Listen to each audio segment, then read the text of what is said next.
Here at the Midnight Auto, we encounter all kinds of gems and mystery noises. What we got here is old Volvo 240. Making this strange, what I thought was engine noise. A little random, like little kind of pinging. But yeah, it didn't sound like rod knock to me.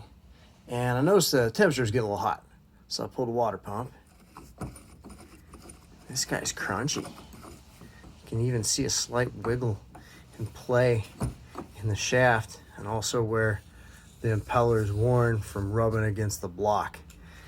We'll take a look at that block here, and if I can get enough light down on it,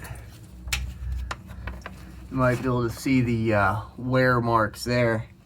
Nothing to worry about, just where the impeller was rubbing. It's not doing any damage to the motor. We'll just go ahead and put a new gasket and pump on there, and hopefully she'll chooch again.